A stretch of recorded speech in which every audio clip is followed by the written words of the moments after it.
Good morning, afternoon, evening, whatever, eighth grade. I don't know when you're watching this. It is Friday, the 26th, I don't know, February here. I'm not sure.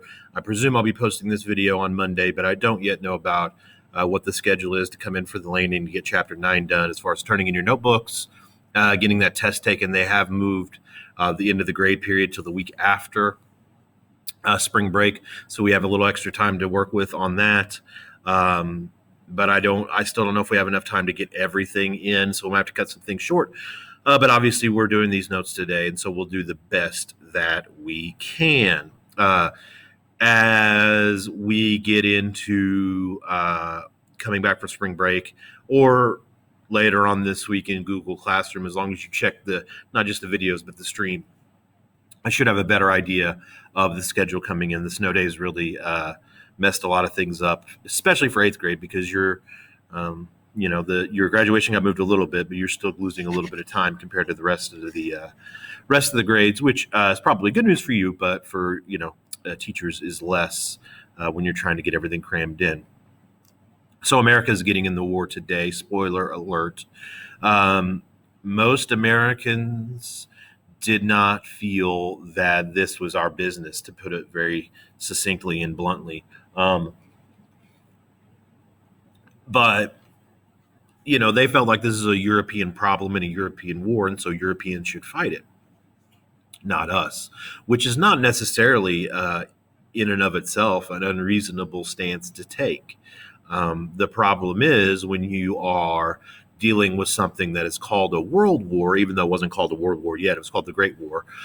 But whenever that large of a proportion of the population of the globe is involved in a war, and you are America becoming one of the world's great superpowers, it's very difficult to be like, well, we're not going to deal with this. The other problem is that America, as you know, other than full-blooded Native Americans, are really a country of immigrants, and most of the American citizenry has roots in these countries that are involved. And just like you're in junior high, you know how this goes, where two of your friends are fighting, and you're like, I'm just staying out of this, but really you think one's right and the other one's wrong.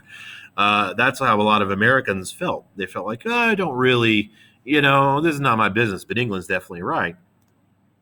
And so, like I said just a second ago, more than a third of Americans are either literally born in a different country or their parents were. So first generation immigrants. And so most of these people favor where they come from, which is a very natural thing. A natural thing to do, to favor the country of your origin.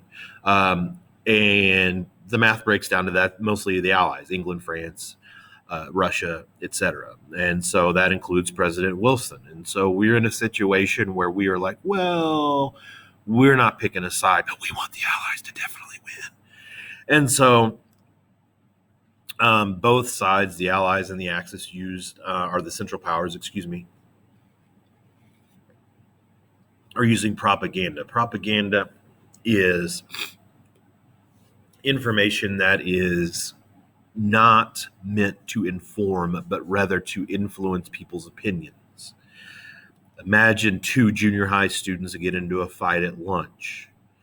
They each get called individually down into Mr. K's office, and he's like, hey, what happened? The odds of you getting the exact same story from both children, both students, both people are very, very, very low. Okay? They're going to tell their side of the story in the way that makes them look good. And this is, that's low level, but that's an example of propaganda. Okay. Allied propaganda talked about Germany's attack on Belgium just minding its own business. Germany came and messed them up. Okay. Told stories of war crimes that they committed. Okay. The Central Powers had similar propaganda, but it didn't work because most of the people were tied to or from Great Britain and had sympathy for them. Also, we are, it's always said the chief business of America is business. And Woodrow Wilson said that, or Calvin Coolidge. But we're trade partners with the Allied countries more so than Germany. Germany and Austria-Hungary and Ottoman Empire are called the Central Powers, um, for a reason, because they're basically in the central portion of Europe, which means mostly they're landlocked. So it's not good versus evil. Why we're trade partners with one and not the other? It's just a matter of who has ocean access and ports.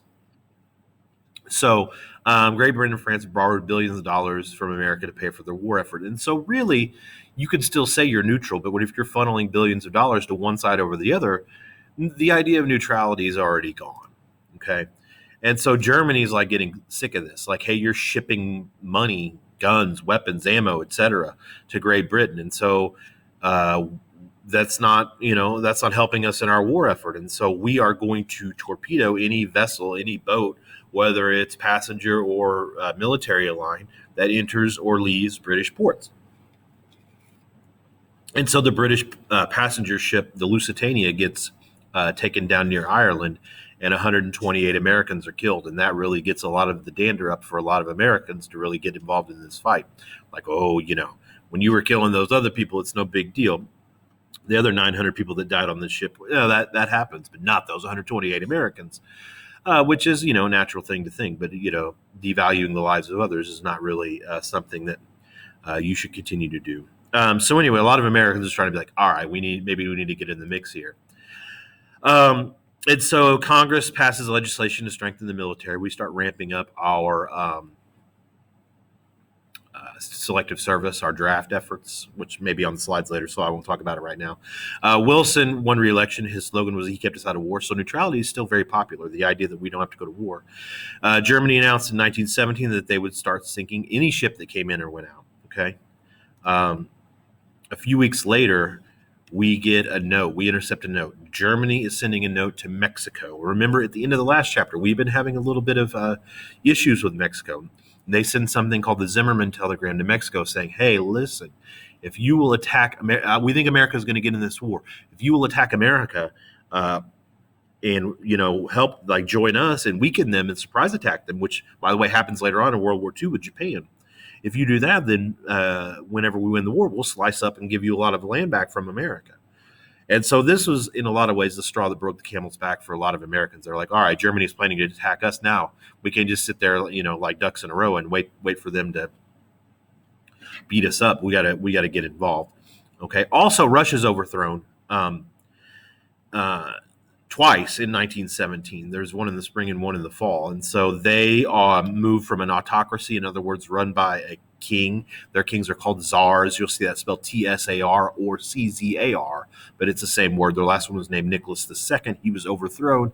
They tried to put in a new democratic form of government, and they were like, we're going to continue to fight the Germans. Like it says there, you don't have to write that down necessarily, but it did not work out so well. They ended up bailing pretty quickly thereafter, as we'll see as we move on. So April 2nd, 1917, he asked Congress for a declaration of war against Germany. Congress agreed, and like I said a few minutes ago, passed the Selective Service Act. You still have to sign up for that when you turn 18. There's no actual draft now, but basically the idea is if we institute a draft again, we'll have your name and information on file. By the war's end, about 24 million men had registered, and about 3 million were called. And so that is America getting involved in the war. I will attach a Google form for attendance for remote people today, and stay safe, and I will see you later. Bye.